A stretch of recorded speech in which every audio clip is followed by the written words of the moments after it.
네, 지난 시간에 제가 말씀을 함께 나누면서 설교 중간에 여담으로 이렇게 왜 이렇게 좀 나이가 들면 좀 뭔가 사람이 좀 유해지고 모든 걸 다 이해하고 포용하고 그런 모습이어야 되는데 이렇게 화가 많아지는지 모르겠습니다 라는 말씀을 드렸어요.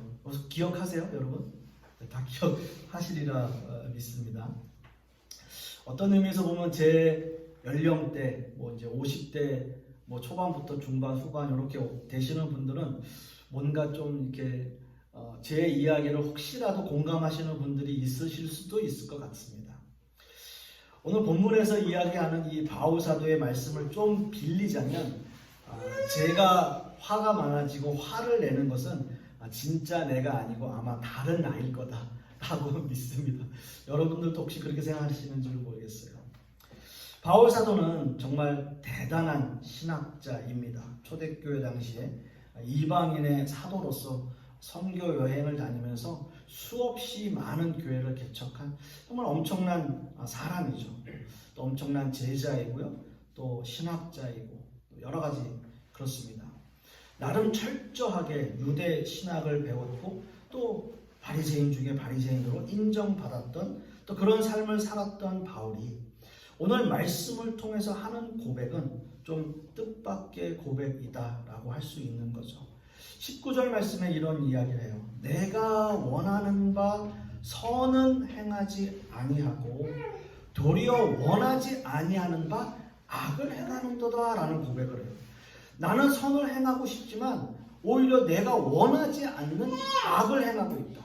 이런 고백을 하는 거예요. 여러분 너무나 엄청난 고백 아닙니까? 바울이 원하는 선, 그리고 바울이 원하지 않는 또 그가 행하고 있는 악이라고 하는 것, 즉 선과 악에 대해서 고민하고 있는 바울 사도의 모습을 우리는 말씀을 통해서 볼 수 있는 거죠. 그렇다면 당시 그들이 생각하고 있는, 유대인들이 생각하고 있는 선과 악의 기준은 무엇인가 라고 하는 거예요. 그렇습니다 여러분. 그 당시에 선과 악의 기준을 말할 수 있는 것은 바로 율법이에요. 율법을 잘 지키면 선을 행하는 것이고 율법을 지키지 않으면 그건 악이에요. 악을 행하는 것입니다. 율법 학자들은 평생 율법만을 연구하는 사람이었고요. 또 율법을 문자 그대로 실천하는 사람들이었습니다. 그런 사람들을 대표하는 무리를 우리는 바리새인 또는 서기관들이라고 불렀어요. 바울 역시도 바리새파에 속해 있었기 때문에 율법에는 너무나 열정적인 사람이었습니다. 여러분 바울 사도가 고백했던 거 있잖아요. 나는 바리새인 중에 바리새인이고 내가 또 여러 가지 법을 다 해갖고 나는 가말리엘 문화생이고 여러분 그 당시에 신학자 가말리엘은 정말 대단한 사람이었고요. 그 밑에 문화생으로 있다는 것만으로도 엄청난 사람인 거죠. 엄청난 제자이고 또 엄청난 그런 길을 걷고 있는 사람이었습니다. 그렇게 열정적으로 율법을 따르던 사람이 바로 바울이었어요. 그런데 우리가 함께 읽었던 말씀처럼 내가 원하는 바 선은 행하지 아니하고 도리어 원하지 않은 바 악을 행하고 있다. 선을 행하지 않고 오히려 나는 악을 지금 행하고 있다. 자, 이제 한번 생각해 보겠습니다. 유대인들에게 선과 악의 기준이 바로 율법이라고 했는데 이 상황을 현 시대에 한번 적용해 본다면 율법은 우리가 법을 지키는 실정법 정도로 우리가 적용할 수 있을 것 같아요. 그러니까 우리에게도 법이라는 게 있잖아요. 우리가 법을 지키면 당연히 그것은 법을 지켜서 선한 거고 법을 지키지 않으면 그건 잘못된 거니까 벌을 받기도 하고 벌금을 내기도 하고 또 큰 죄를 지으면 또 감옥에 가기도 하고 그러는 겁니다. 아무리 법 없이 살 수 있는 사람이라 할지라도 아무리 그렇다 할지라도 하나도 빠짐없이 법을 다 잘 지킬 수 있을까요? 저 사람은 정말 법 없이도 살 수 있는 사람이야 라고 말한다 할지라도 그 사람이 정말 법을 하나도 빠짐없이 다 지켰을까요? 아마도 의식적이든 의식적이지 못하든 않든 간에 자기도 모르는 사이에 법을 어기는 일들이 나도 모르게 있을 거예요. 그런 일들이 있을 거예요. 여러분 요즘 가장 큰 이슈가 되는 게 뭡니까 요즘에? 운전하면서 우회전, 운주도 있어요 당연히. 네. 음주도 있어요. 당연히 그럴 것도 있지만 우회전. 요새 너무 많이 얘기가 되잖아요. 도대체 뭔지 모르겠다. 쓰는 거냐, 마는 거냐, 서행해야 되는 거냐, 아니면 뭐 계속 서 있어야 되냐. 그 문제 때문에 예전에 제가 한번 그 아는 목사님과 같이 이제 그 길을 가는데 서 있는데 우회전에 이제 또 파란불이 들어오니까 또 서게 되잖아요. 그러니까 못 가는 거예요. 우회전은 아예 차들이 못 가요. 그냥 뒤에 줄을 쫙 서 있게 되는 거예요. 어찌됐든 그 부분에 있어서 여러분 궁금하시다면 예배가 끝나면 꼭 제가 한번 설명을 해드릴게요. 아주 쉽게 한마디로 설명드릴 수 있습니다. 어찌됐든 그런 거예요. 그 문제 때문에 얼마 전에 경찰이 단속을 했는데 뭐 1시간에 20대 가까이 잡혔다고 하잖아요. 경찰이 하는 말이 그거예요. 정지해라라는 거예요. 정지. 스탑. 정지해라. 정지하는데 그 이제 걸린 여자분이 얘기를 해요. 정지요? 저 정지했어요. 아, 정지하셔야 됩니다. 몇 초요? 몇 초 해야 돼요? 물어보는 거예요. 근데 경찰이 뭐라고 몇 초라고 얘기를 안 하는데, 그러니까 그게 계기판이 0이 돼야 돼요. 이렇게 얘기를 하는 거예요. 그렇게 하다, 자기도 그렇게 했다라는 거예요. 근데 자꾸 그것 때문에 몇 초인지 알려주세요. 막 얘기를 하는 거예요. 그래서 오늘도 예배 시간 전에 우리가 아이들하고 같이 오면서 그 얘기를 했어요. 미국엔 3초가 있어, 3초. 3초를 하는데 3초도 이렇잖아요. 1초, 2초, 3초? 이것도 있고 1초, 2초, 3초 이것도 있잖아요. 그럼 뭐가 맞냐라는 거예요. 3초. 난 3초 했다 그러면 그래서 미국은 어떻게 하냐면 1001, 1002, 1003 이렇게 해서 3초를 세요. 그렇게 하는 거예요. 그게 정확한 3초의 개념이에요. 어찌됐든 알려줬어요. 근데 우리나라는 몇 초인지는 모르겠어요. 하여튼 계기판이 0이 돼야 된다라고 이야기하는데 이것 때문에 아주 사람들이 굉장히 힘들어해요. 법을 어기고 싶지 않은데, 그래서 벌점 먹고 싶지도 않고 벌금 내고 싶지도 않은데 어떻게 해야 될지 모르는 거예요. 자기도 모르게 어기는 거예요, 법을. 아무튼 그렇게 법이라는 것이 내가 알지도 못하게 법을 어기는 그런 일들이 있습니다. 아무리 철저하게 법을 지키려고 노력하지만 자신도 모르게 그렇게 할 수 있다는 거죠. 그래서 바울 사도는 이렇게 고백합니다. 20절 말씀에 만일 내가 원하지 아니하는 그것을 하면 이를 행하는 자는 내가 아니요 내 속에 거하는 죄인이라 라는 고백을 해요. 여러분 참 이 고백이 좀 제가 아까 서두에 서론으로 말씀드렸던 아마도 제가 화를 내는 것은 내 안에 내가 아니라 내 안에 또 다른 나일 겁니다 라고 말하는 그런 고백처럼 들립니다. 바울은 자기 안에 죄가 있다는 사실을 알았습니다. 그 죄로 인해서 아무리 노력해도 원하지 않는 악을 행한다라고 하는 거예요. 여기서 악이라고 하는 것, 또 헬라어로는 카키아라고 하는 거고, 또 죄라고 하는 것, 또 헬라어로 하마르티아라고 하는 이것을 우리는 어떻게 구별해야 하느냐라는 거죠. 악이라고 하는 것은 보통 우리가 말할 때 나쁜 행동을 가리키는 거예요. 악이라고 하는 것은 나쁜 행동.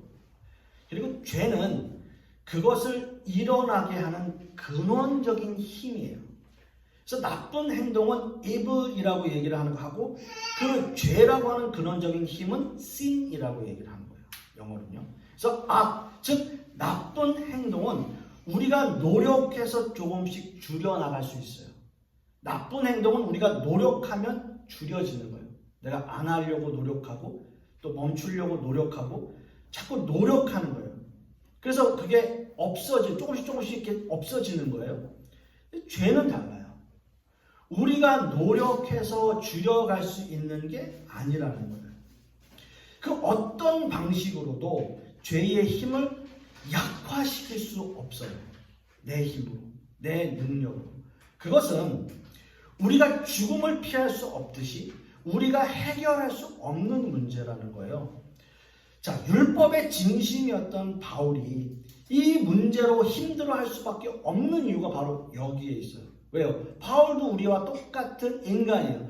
자기 스스로 악한 행동, 나쁜 행동들은 줄여나갈 수 있었겠지만 그 안에 근원적으로 자리 잡고 있는 죄의 문제는 그도 인간이기 때문에 해결할 수 없었다는 거예요. 자, 우리는 그것을 원죄라고 부릅니다. 원죄. 모든 인간은 다 죄의 지배를 피할 수 없습니다. 그 죄의 지배로 인해서 원하지 않는 악을 행하는 거예요. 악을. 그 원하지 않는 악을 죄로 인해서 저지르게 되는 거죠. 바울 사도의 표현에 의하면 죄는 우리 안에 거합니다. 그렇기 때문에 어느 누구도 피할 수 없어요. 이것은 단순히 우리가 윤리적으로 도덕적으로 실수를 더하고 덜하고의 문제가 아니라 우리의 존재, 우리의 실존 자체가 바로 그 죄 안에 있다라고 하는 거예요. 그래서 우리는 다 그 안에서 자기중심적이고 이기적이고 마치 자기가 신이 되려고 하는 그 본능을 가지고 있어요. 그것이 우리 안에 자리 잡고 있는 거예요. 그래서 우리는 본능적으로 자기를 지키려고 노력해요. 나를 지키는 거예요. 요즘에 많은 사람들이 이야기하는 게 뭐예요? 자존감을 높이는 거예요. 내 스스로 자존감을 높여야 된다고 많이 이야기를 해요. 그리고 자기 스스로를 칭찬해 주라고도 얘기를 많이 해요. 그게 어떻게 보면 지금 자기중심적인 또는 이기적인 그런 자기 본능적인 그 상황에서 나오는 행동이다라고 하는 거죠. 어떤 인격 여부에 상관없이 어떤 종교 여부에 상관없이 인간은 그렇게 살도록 만들어져 있어요. 그게 인간의 존재예요. 그리고 우리는 그렇게 살기 위해서 어쩔 수 없이 뭘 해요? 경쟁을 해요. 경쟁이라고 하는 것은 특별히 우리나라도 참 경쟁이 너무나 심하잖아요. 좁은 땅덩어리 안에서 다 성공할 수 없잖아요. 누구나 다 똑같이 잘 살 수가 없잖아요. 그러니까 자꾸 그 성공을 위해서 경쟁을 하는 거죠. 모든 게 다 경쟁 구도로 되어 있고 남을 밟고 올라서야 하는 그 구도 속에 살아가고 있어요. 여러분 한번 잘 생각해 보세요. 아주 사소한 일이라도 뭔가 경쟁심이 생기게 만들어요. 우리나라. 뭔가 좀 더 잘 돼. 내가 조금 더 뭔가를 해서 더 올라서야 되는. 이게 여러분 사소한 일인 것 같지만 사실 이게 다 죄라는 뿌리에서 나오는 악이라고 하는 열매입니다. 목회 차원에서도 마찬가지예요. 그리스도의 몸이라고 하는 이 교회 안에서도 다 모든 게 경쟁 구도 안에 있어요. 교회가 구원이라는 사명을 가지고 나아가는 데 있어서 우리는 내 노력, 내 능력이 필요 없는 걸 너무나 잘 압니다. 그런데 그 안에 악이 작용하고 있는 거예요. 여러분 너무나 놀랍지 않습니까? 그 안에 그게 작용하고 있어요. 경쟁 구도가 작용하고 있어요. 그래서 다 하는 말이 뭐예요? 우리 교회에 와야지만 구원이 있는 거라고 얘기를 해요. 우리 교회에 와야지만 여러분 잘 됩니다. 우리 교회에 와야지만 복 받습니다. 이렇게 경쟁하는 거예요. 우리도 경쟁을 좀 해야 되는데 우리는 경쟁을 안 해서 이렇게 되는 줄은 모르겠어요. 아무튼 그렇습니다. 바울은 자기 속에 있는 죄가 원하지 않는 악을 행하는 그 근본 원인이 무엇인지 분명히 알고 있었던 사람이고요. 분명히 그것을 짚어주고 있어요. 내 안에 죄가 있다는 거예요. 그래서 바울이 이렇게 고백을 합니다. 24절 말씀에 오라 나는 곤고한 사람이로다 이 사망의 몸에서 누가 나를 건져내랴 라는 철규를 하고 있는 거죠.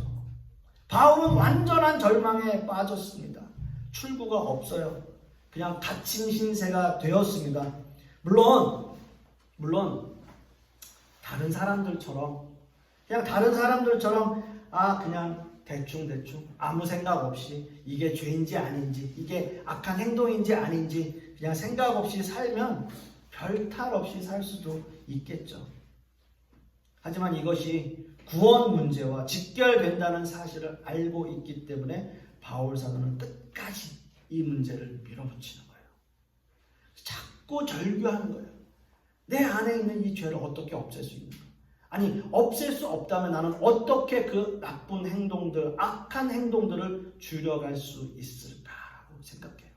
그리고 외치는 거예요. 그래서 마지막 25절 상반절 말씀에 보시면 우리 주 예수 그리스도로 말미암아 하나님께 감사하리로다 라는 고백을 하게 되죠. 바울 사도는요 이 모든 문제는 예수 그리스도를 통해서 악의 뿌리인 죄의 문제가 해결된다는 사실을 분명히 깨달았습니다. 그것은 곧 죽음으로부터의 해방이고요. 예수 그리스도의 부활을 통해서 예수 그리스도를 믿는 사람들 모두가 그 죽음으로부터 해방되고 죄의 문제를 해결할 수 있다는 사실을 알게 된 거예요.